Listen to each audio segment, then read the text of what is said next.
Hello students, मैं सुधा स्वागत करती हूँ आप सबका आपके अपने चैनल तैयारी ऑनलाइन में। आज हम डिस्कस करने जा रहे हैं worksheet number 74। Worksheet number 74 Hindi का वर्कशीट है और आज का हमारा टॉपिक है साना साना हाथ जोड़ी भाग 3। यह वर्कशीट क्लास 10th का है। वर्कशीट 18 जनवरी 2021 का है। बच्चों, हमने इससे पहले के भाग 1 और भाग 2 में भी साना साना हाथ जोड़ी के बारे में पढ़ा है। यह रचना किसकी है? मधु कांकरिया की यात्रा वृत्तांत है। यह लिखा गया है मधु कांकरिया जी के द्वारा। देखिए, हमने भाग 1 और भाग 2 में पढ़ा लेखिका ने कहाँ की यात्रा की, तो लेखिका ने सिक्किम की राजधानी गैंगटॉक की यात्रा की और उसके आगे हिमालय की, और साथ ही उन्होंने अपनी यात्रा का वर्णन भी किया। लेखिका कहती हैं कि गैंगटॉक शहर जो है वह कैसा शहर है, उसे देख कर के लेखिका को लगता है कि वह शहर जो है वह मेहनती बादशाहों का शहर है। ऐसा क्यों कहती हैं? क्योंकि वह शहर बहुत ही खूबसूरत है, क्योंकि वहाँ के सभी लोग बड़े ही मेहनती हैं। वहाँ तारों से भरे आसमान में लेखिका को कैसा महसूस होता है? सम्मोहन सा महसूस होता है, जिसमें वह खो जाती हैं और वह वहाँ की एक नेपाली युवती से एक प्रार्थना सीखती हैं। क्या था वह प्रार्थना? तो वह प्रार्थना था साना साना हाथ जोड़ी, जिसका अर्थ होता है मेरा सारा जीवन अच्छाइयों को समर्पित हो। तो यह प्रार्थना लेखिका ने वहाँ की नेपाली युवती से सीखी। चलिए देखते हैं आगे क्या है।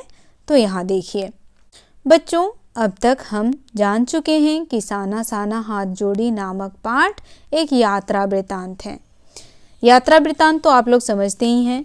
यात्रा वृत्तांत यानी यात्रा के दौरान जो भी घटनाएं घटी, जो भी चीज़ें आप लोगों ने देखी, उसका हूबहू वर्णन करना क्या कहलाता है? यात्रा वृत्तांत।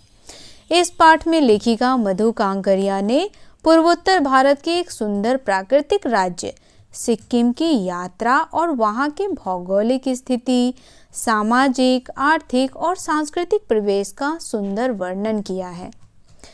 लेखिका सिक्किम की सुंदरता को देखकर मंत्रमुग्ध हो जाती है। मंत्रमुग्ध होना यानी कि खो जाना, सम्मोहित होना। आइए अब हम पाठ में आगे जानें। तो चलिए देखते हैं आगे क्या है। वहीं पर घूमते हुए एक सिक्किमी नवयुवक ने मुझे बताया कि प्रदूषण के चलते स्नोफॉल लगातार कम होती जा रही है। अब लेखिका जब घूम रही थी सिक्किम में, तो वहाँ के एक नवयुवक, नवयुवक कहने का अर्थ है नौजवान, उन्होंने लेखिका को क्या बताया? लेखिका को बताया कि प्रदूषण दिनों दिन इतना बढ़ रहा है जिसकी वजह से स्नोफॉल जो है उसमें कमी आ गई है। पहले वातावरण स्वच्छ रहता था तो स्नोफॉल होता था समय के अनुसार, लेकिन प्रदूषण के कारण क्या हो गया है? स्नोफॉल में कमी आ रही है। पर यदि मैं कटाओं चली जाऊं तो मुझे वहाँ सर्दियाँ बर्फ मिल जाएंगी। वहीं लेखिका को वह यह भी बताता है कि अगर आप कटाओं चली जाओगी घूमने तो वहाँ आपको बहुत सारे बर्फ मिलेंगे। कटाओ यानी भारत का स्विट्जरलैंड। कटाओं को क्या कहते हैं? भारत का स्विट्जरलैंड कहते हैं। यह एक जगह है, कहाँ? सिक्किम में ही। कटाओ जो कि अभी तक टूरिस्ट स्पॉट नहीं बनने के कारण सुर्खियों में नहीं आया था और अपने प्राकृतिक स्वरूप में था। कटाओ जो लायुंग से 500 फीट ऊंचाई पर था और करीब 2 घंटे का सफ़र था। अब देखिए लेखिका बताती हैं कि उस नवयुवक ने उन्हें क्या बताया? उसने बताया कि अगर आपको बर्फ़ देखना है तो आपको कहाँ जाना चाहिए? कटाओ जाना चाहिए। कटाओ क्या है? तो भारत का स्विट्जरलैंड, यानी स्विट्जरलैंड की तरह ही खूबसूरत है कटाओ, जो कि अभी तक टूरिस्ट स्पॉट नहीं बना था। इसी वजह से वहाँ की जो प्राकृतिक सुंदरता है वह बहुत ही अच्छी है। अब लेखिका कहती हैं कि कटाओ जो है वह लायुंग से 500 फीट ऊंचाई पर था। कहाँ स्थित था? लायुंग से 500 फीट की ऊंचाई पर, जहाँ तक पहुँचने में उन्हें 2 घंटे का सफ़र तय करना था। वह नवयुवक मुझसे बतिया रहा था और उसकी घरवाली अपने छोटे से लड़के के घर के बाहर हमें उत्सुकतापूर्वक देख रही थी। अब देखिए लेखिका कहती हैं कि वह नौजवान जो था, नवयुवक जो था, वह उनसे बातें कर रहा था। बतियाना यानी बातें करना। और उसकी पत्नी और उसका बच्चा उन्हें उत्साहपूर्वक देख रहा था। तभी गाय ने आकर बाहर थैली में रखा हुआ महुआ गुडुप कर लिया। गुडुप कर लेना इट मीन्स खा लेना। महुआ क्या है? एक फल है और यह कैसा लगता है? मीठा लगता है। मीठी झिड़कियां देकर उसने गाय को भगा दिया। अब यहाँ देखिए गाय जो है वह उसके महुए को खा रही थी, तो उसने क्या किया? उसे भगा दिया। उम्मीद, आवेश और उत्तेजना के साथ अब हमारा सफ़र कटाव की ओर। अब देखिए लेखिका का सफ़र किस तरफ मुड़ा? कटाव की तरफ। अब वो सभी कटाव की ओर जा रहे हैं। कटाव का रास्ता और खतरनाक था और उस पर धुंध और बारिश। हम सभी ने देखा कि कटाव जो था वह लायुंग से 500 फीट ऊंचाई पर था। कितने फीट ऊंचाई पे था? 500 फीट ऊंचाई पर। और वहाँ तक का जो रास्ता था, वहाँ तक का जो सफ़र था, लेखिका बता रही हैं वह सफ़र बहुत ही खतरनाक था। साथ ही धुंध और बारिश जैसा मौसम था। जितेन लगभग अंदाज से गाड़ी चला रहा था। जितेन के बारे में मैंने आप लोगों को पिछले वीडियो में बताया है कि जितेन कौन था। आप हमें कमेंट करके बताएं। पहाड़, पेड़, आकाश, घाटियाँ, सब पर बादलों की परत थी। सभी तरफ क्या दिख रहे थे? बादल ही बादल, क्योंकि वह काफ़ी ऊंचाई पे जा रहे थे। सब कुछ बादल में। बादलों को चीरकर निकलती हमारी जीप। खतरनाक रास्तों के एहसास ने हमें मौन कर दिया था।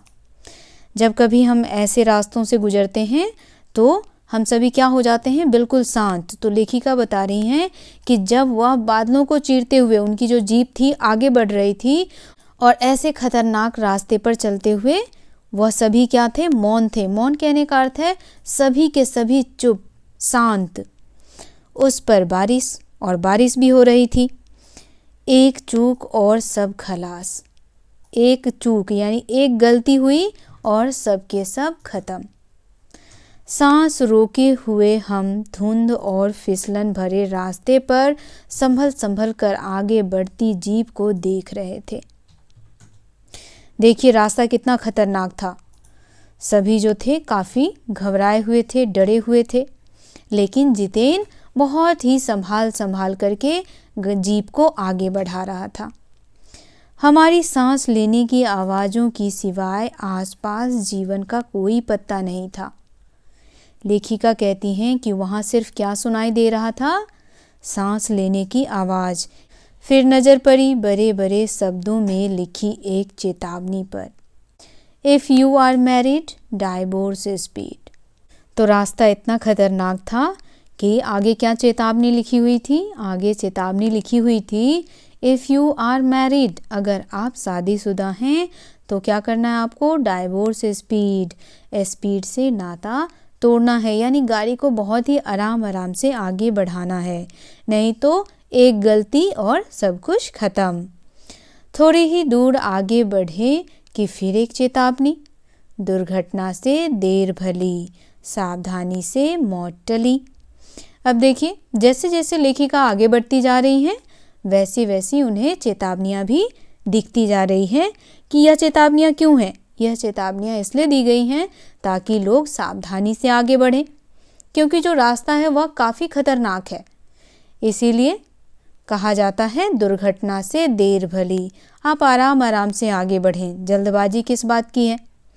सावधानी से मौत टली, और हमारी सावधानी से क्या टलेगा? मौत। तो सफ़र काफ़ी खतरनाक था, इसी वजह से इस तरह की चेतावनियाँ जगह जगह उन्हें देखने को मिल रही थी। चलिए अब इससे संबंधित प्रश्नों को देखते हैं। पहला प्रश्न हमारा है, लेखिका के मंत्रमुग्ध होने का क्या कारण है? तो देखिए लेखिका के मंत्रमुग्ध होने का कारण है वहाँ की सुंदरता।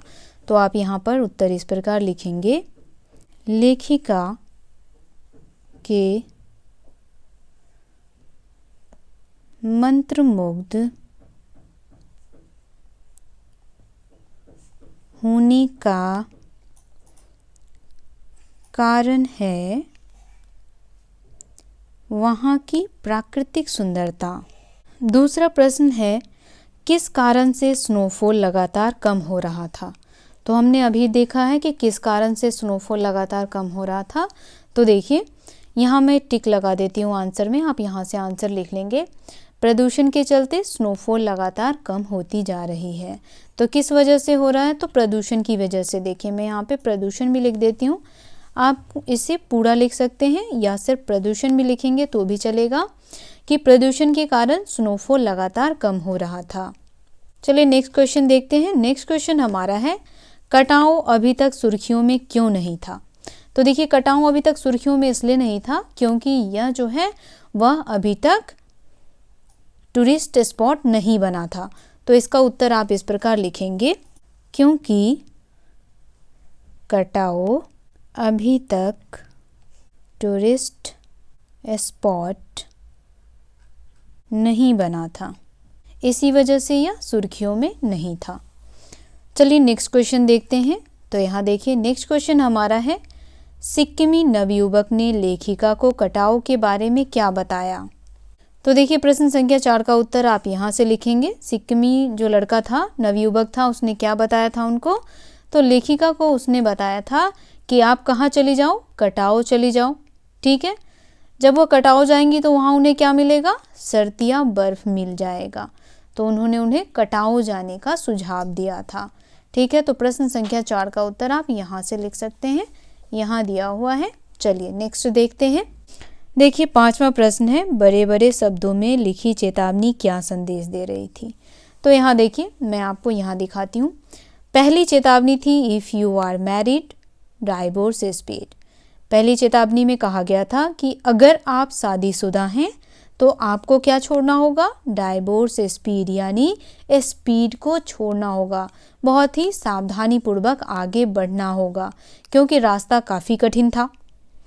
उसके बाद दूसरी चेतावनी थी, दुर्घटना से देर भली, यानी जल्दबाजी में क्या होता है? दुर्घटना घट जाती है, इसीलिए हमें सावधानी से और धीरे धीरे चलना चाहिए।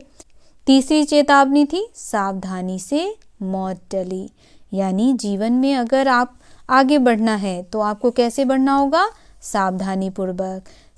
जिन रास्तों पर वो जा रहे थे वहाँ उन्हें सावधान रहना बहुत ही आवश्यक थी। जिन रास्तों पे वो जा रहे थे उन रास्तों पे सावधानी बरतनी बहुत ही ज़रूरी थी, क्योंकि अगर थोड़ी सी भी चूक होती तो उन सब की जान चली जाती। इसीलिए ये सावधानियाँ लिखी गई थी, और ये सावधानियाँ यही संदेश देती हैं कि हमें किसी भी काम में जल्दबाजी नहीं करनी चाहिए। नेक्स्ट देखिए, नेक्स्ट जो है एक्टिविटी है, इस एक्टिविटी को आपको सेल्फ करना है। इस पाठ को पढ़कर सिक्किम के बारे में आपने क्या क्या जाना, उससे अपने शब्दों में लिखिए। तो अभी तक आपने पाठ में क्या क्या जाना है सिक्किम के बारे में, वह आपको लिखना है। तो आप इसे सेल्फ करें। मिलते हैं अगले वर्कशीट में। आज का ये वर्कशीट यहीं समाप्त होता है। वर्कशीट आपको कैसा लगा आप हमें कमेंट करके अवश्य सूचित करें। अगर आप हमारे चैनल पर नए हैं तो चैनल को सब्सक्राइब करें, बेल आइकन को दबाएं ताकि सभी नोटिफिकेशन आप तक पहुंचता रहे। वीडियो को लाइक करें और अपने दोस्तों के साथ शेयर करना ना भूलें। आप सबका धन्यवाद।